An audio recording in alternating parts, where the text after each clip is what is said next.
everyone.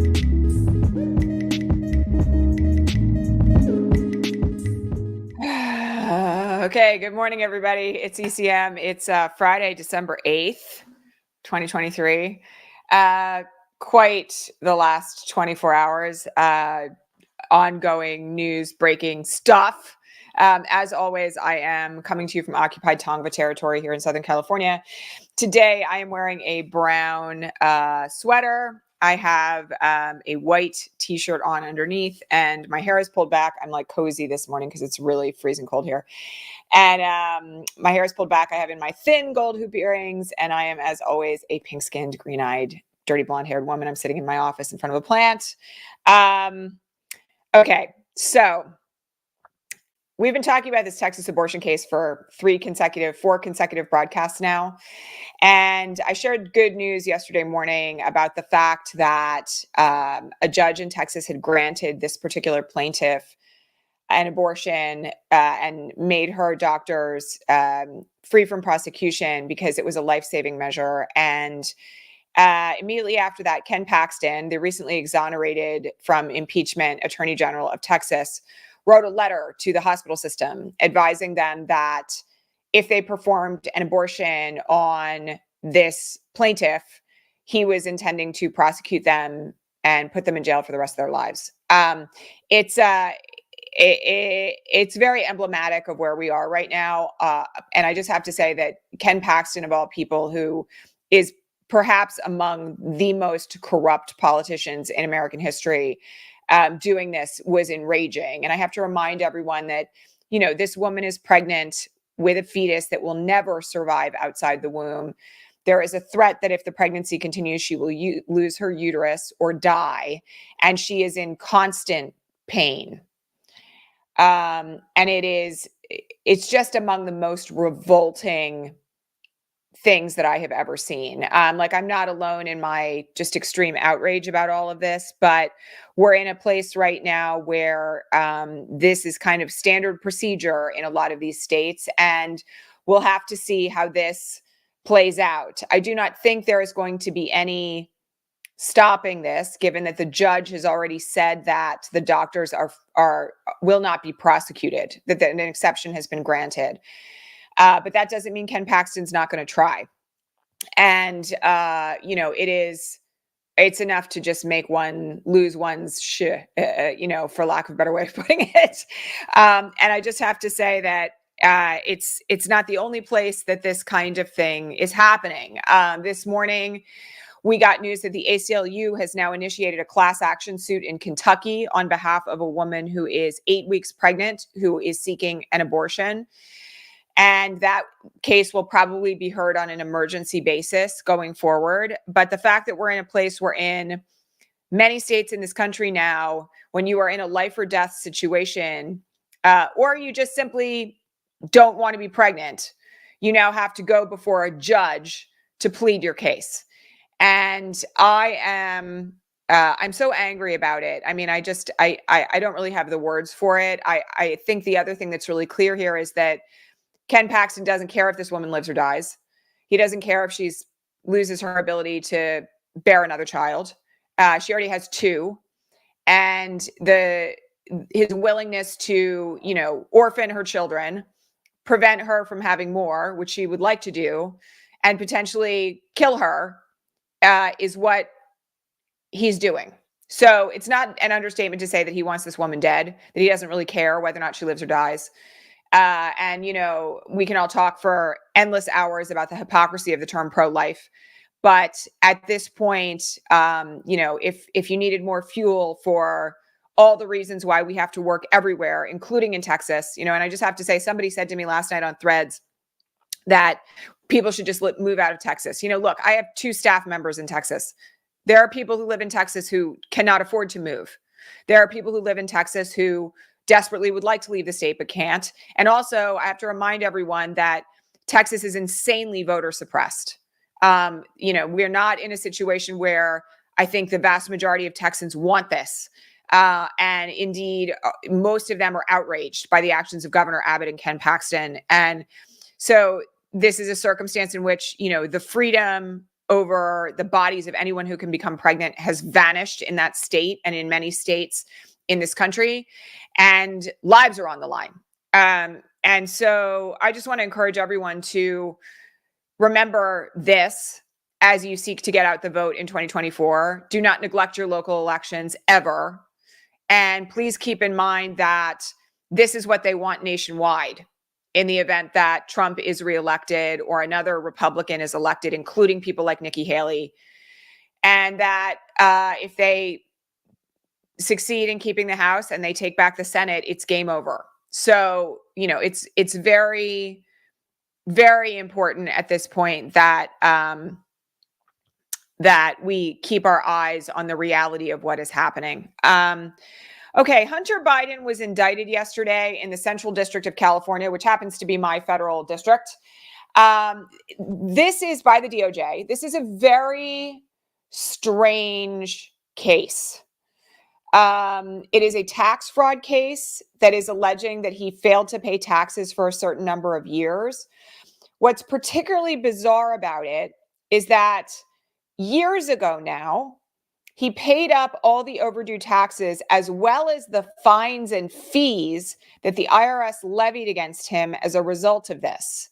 So there are real question marks in the minds of most lawyers who are looking at this about what this is really all about, because it doesn't make a hell of a lot of sense. If you're someone who has already paid off all your back taxes and all the fines and fees associated with not filing or filing late or not paying on time, and you have taken every effort to rectify that, you are not someone who is ordinarily prosecuted by the DOJ as a result. So this looks like, and I have to say, again, we can spend hours talking about the hypocrisy of the GOP claiming that the DOJ is weaponized against Donald Trump when literally it just indicted President Biden's son for the second time. But leaving all of that aside, it is a very bizarre prosecution. And I'm frankly going to be interested to see whether or not it survives a preliminary hearing, because the question of whether or not this prosecution should even be going forward is truly up for debate. Now, I will say before that we have seen the IRS weaponized. We saw them weaponized under Trump. There are long stories I could tell about this. And, many people who were very vocal against Trump had very strange things happen at the hands of the IRS during Trump's term. That includes, of course, people like Jim Comey and Andy McCabe, but it also includes lesser public figures. And, one of the things that I want people to grasp is that they have threatened political prosecution. There is a special counsel who has been operating independently, investigating Hunter Biden, notwithstanding the fact that there was a plea agreement previously reached in the gun case for a count that it has never been levied before against anyone who was in an active addiction. And I don't know, man. I mean, I feel like this is very clearly an effort to gain a headline that will distract from Trump being under 91 counts of criminal indictment in 4 different jurisdictions. I have to remind everybody, Hunter Biden is not an elected official. And this particular set of indictments, I don't know if this one's actually going to survive, but it's very, very questionable. And so folks should know that as they look at the news around this. Okay. We're entering the last days, as I mentioned yesterday, of the New York State civil fraud case against the Trump Organization, Trump, 2 of the kids, and various other senior officials in the Trump Organization. Yesterday, there was a very bizarre moment where Trump's own expert testified that the valuation of Trump's apartment was inflated, while simultaneously claiming in very Trumpian language that these were the most miraculous financial statements he'd ever seen, that the footnotes had more information in it than he could grasp, and blah, blah, blah, blah, blah, blah, blah. Trump is testifying on Monday. That is expected to be the last day of testimony in this case. And then due to the looming holidays, as I've mentioned several times this week, we won't see closing arguments until early January. However, I think it's without question that this defense has not done the job that they needed to do. And I think we're going to see a ruling from Engoron that smacks an extremely heavy fine, on Trump, the Trump organization, and the various other senior folks involved. I think Monday is going to be an absolute circus, frankly. I think that notwithstanding the gag order and where it stands, we're going to see some absolutely crazy testimony from Donald Trump on the stand, and probably a lot of fits of pique in front of the cameras on Monday itself. So buckle up for that. We also have news. Late last night, Donald Trump requested a stay in Judge Chutkan's courtroom of all proceedings pending his appeal of the presidential immunity issue in front of the DC Circuit. Chutkan has set an extremely tight briefing schedule on that stay request. Jack Smith's office has until Sunday to oppose that. And I expect we'll see a ruling against that request for a stay very quickly again next week. The DC Circuit has opened an appeals docket on that. There is some vague reporting that I have not yet been able to source this morning that they are asking for briefing to be complete on that by the end of December. That, again, is a very tight schedule for a DC Circuit Court of Appeals case. I still don't think anything is going to stop the March 4th trial date in Judge Chutkan's courtroom. I think it's incredibly unlikely that that is going to take place, but he desperately wants it to stop, because if it goes ahead on that schedule, he could be convicted and imprisoned before the Republican National Convention in July. So he's going to pull out all the stops to try to end it. And again, it's one of those things where we have to expect it to be completely crazy. And we have to hope that the courts do their job, which they seem to be doing at this moment. Okay. We had an interesting rejection of a case, sort of interesting. It actually is not that unpredictable, but I was asked about this on the question feed. There was a ruling out of the Supreme Court yesterday terminating a case involving an Americans with Disabilities Act, quote unquote, tester. The plaintiff in this case was somebody who goes into hotels and other public facilities and essentially tests whether or not they are meeting the standards of the Americans with Disabilities Act for accessibility.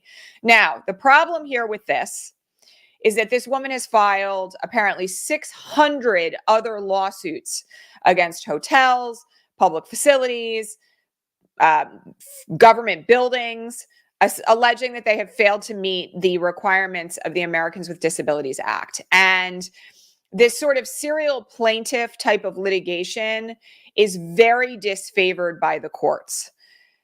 In essence, the reason why the Supreme Court decided not to rule on this was because the plaintiff herself pulled this case after her attorney was sanctioned by the trial court for filing multiple hundreds of frivolous litigations. And so this is not a case where the Supreme Court ruled on the ADA accessibility provisions and rejected the plaintiff's claims. It's actually a case where the Supreme Court couldn't take up the case because the plaintiff herself had pulled the initial lawsuit. So I don't want any of our many beautiful and wonderful disabled followers here to think that this somehow is going to impact your rights. It doesn't. This is a situation where the plaintiff honestly did not. There were very serious questions about whether or not the plaintiff had filed a legitimate case.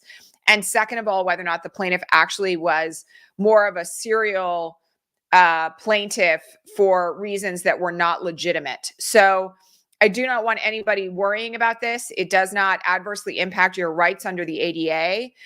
And frankly, one of the things that we all need to be wary of is that serial litigants like this particular plaintiff actually undermine legitimate claims for civil rights. And, you know, as somebody who used to do class action litigation, used to do civil rights litigation, the last thing we want is someone filing hundreds of claims involving folks' civil rights that are not legitimate, because it really does diminish the viability of other cases. So I want everybody to be aware of that on that front. Okay. We have some very significant and important breaking news coming out of the Biden administration this morning. The first is that yet again, the jobs numbers are very good. We had something like 200,000 new jobs added to the economy in the last month. That again is very good news for Biden. The unemployment numbers have stayed essentially the same at roughly 3.5%. So, again, the economy is doing what it should be doing, and Biden deserves all the credit for that. Yeah, Christy, to answer the question, Christy is asking a question about this particular plaintiff, that there were questions as to whether or not she had even been to some of the places. That is one of the issues at stake, is whether or not she actually has legitimately brought claims. And so, again, I just want to remind everyone, plaintiffs who operate like this undercut legitimate claims. Okay, yes, it's great news for jobs. And also, apparently today, we are getting an announcement from the White House that they are putting multiple billions of dollars into, for the first time ever, high-speed rail inside the United States. I cannot tell you how happy I am about this. I have to also say that, this is one of the things that the Biden administration has been able to do through legislation that was passed earlier in Biden's term on infrastructure. This is a very big deal. It potentially raises the possibility of high-speed rail between places like New York and Washington, D.C. that would cut that down to like a half an hour. There's been a demand for an extended period of time for high-speed rail between San Francisco and Los Angeles for the same reasons.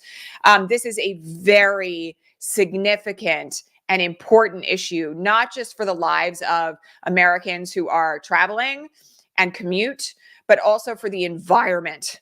Because the more that we can reduce carbon emissions through these sort of like commuter jet flights that hub the Northeast Corridor that are all over California all the time, the better an impact we're going to have on the environment in terms of how commuter rail can work. It's going to really change the dynamics of the country and do a lot of really good things for the environment. So this is a very big deal. I encourage everybody to tout it and talk about it today after the announcement. And I want very much for people to understand that these wins, which, may not seem sexy and will probably not get the airplay that they deserve, are nonetheless huge developments for this country and its future.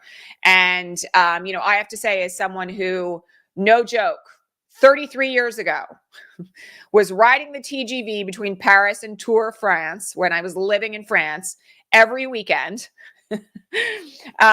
to get into Paris, to be, like a very active consumer of art and other things. It's astonishing to me that, here we are many decades later with no high-speed rail inside the United States. And, this is leaving aside everything that Asia has managed to do with insanely high-speed rail, like up to like 280 miles an hour, that is getting people, hundreds and hundreds of miles in, literally like minutes. So it's so necessary that this happens. We also have to do a huge shout out to Secretary of Transportation Pete Buttigieg, who has been on this high-speed rail issue for the better part of the last 3 years, like nobody's business. And it is really important and significant news. So I want people to kind of talk about it. Okay. Again, we need all the wins that we can get right now. Okay.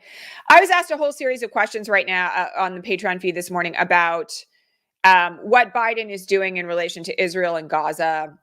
There has been a demand through diplomatic channels, apparently, for Israel to end the bombing by the end of this year. And the reporting this morning out of the Times of Israel is that basically Netanyahu has given President Biden the finger. I'm being pejorative, of course, but that is what the reporting shows.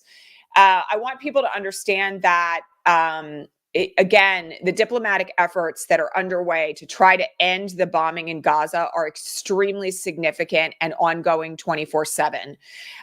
Again, I have to remind people that Netanyahu needs this war to stay out of prison, and he is Israel's Donald Trump. So we have to be very cautious about the way in which we talk about this, all right? Because I want people to understand that not only are Biden and Blinken continuously trying to end this, but they are also trying to really force the hand of Netanyahu to end it.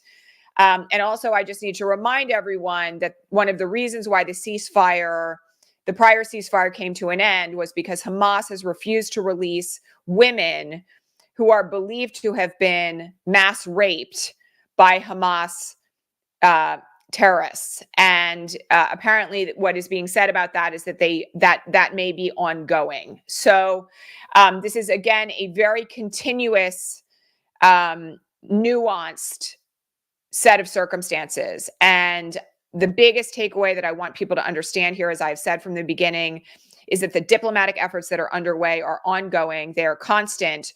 We are not going to know all the details of what is being said moment by moment, in part because that is what causes democracy to fail. And one of the things that I have found very frustrating, frankly, about like our sort of social media moment is that there are crazy demands being made right now for information that would actually undercut the efforts that are underway to stop this. I also just have to say that I find, these wild demands that have been circulating around on social media in the last 24 hours that Taylor Swift should somehow stop Israel from bombing Gaza to be just nuts. But that's the moment that we're living in, with a lot of crazy disinformation floating around as well. And so I don't really want to comment on it further, other than to say that, consistent with what we have already seen, I am personally convinced that the Biden administration is doing everything that it possibly can to end the bombing campaign in Gaza. And probably quite a bit more. In fact, I know quite a bit more than what the public is generally aware of right now. So let's just, do our best to, understand that there are certain things that the Biden administration can control and certain things that they can't. One of the things that they can't control is Netanyahu's bombing campaign that is designed to keep him out of prison. We've got more than 15,000 Palestinian civilians dead, more than half of whom are children. And, this is not a situation that will be solved by Taylor Swift, or for that matter, by these mass demands for Biden doing things publicly that we know he has done privately. All right. So I don't want anyone to be buying into this sort of like bullpucky about the idea that Biden isn't doing the right thing here, or for that matter, that, Taylor Swift, who albeit has an enormous army of fans, somehow has it within her power to stop a war. So, that's really what I have to say about that. Okay. I want to thank everybody who sort of like asked about my really bad day yesterday. I do not really want to talk about it on a live and public YouTube broadcast. I will just say that, there are some things going on for me right now that are very, very difficult. At some point, I hope to be able to kind of share what they are. The folks who are Patreon subscribers know a little bit about this because on a private feed, I've discussed it kind of in tangential details. But I just want to thank everybody for reaching out with love for me and my kids. We're okay. We're going through some stuff, but we're going to be fine. And it's not something that, it's not health related. We're healthy. It's just a set of circumstances that all I will say about it is that it informs daily my own intimate knowledge with narcissists and narcissistic personality disorder, and the lengths to which people will go to avoid their own accountability. I will just say that I am very grateful for the support of this community. I am also very invested right now in maintaining a level of privacy around it without denying that, it's a very bumpy moment. So I want to thank everybody for sending love. I want to thank everybody for sending support. I also want to thank everyone who has sent me holiday cheer. It's nice to see the kind of like coffee money and little gifties with gratitude and thanks for 7 years of work and all that sort of stuff coming in over Venmo and such. I'm very grateful for those gifts. You guys are awesome. If you're interested in kicking me a little holiday cheer, that information is pinned to the top of today's YouTube chat feed. So many thanks to all of you. We will be having Progressive Coffee Hour this Sunday again for our Patreon-only subscribers. So if you're interested in getting in on that, I will remind you that you can become a paid subscriber at patreon.com/resistancelive for as little as $2 a month. Subscriptions go all the way up to $100. And that's one of the ways that we support the staff behind the scenes here, our incredible background tech team and our operations director, Britt, who many of you know personally, and everyone who's doing everything to make the broadcast work and also help us to support our families and feed our kids and make sure that they're healthy and cared for. So I encourage you, if you're interested in joining us for Progressive Coffee Hour, because I have a feeling this Sunday is going to be pretty rowdy, head on over there and join us.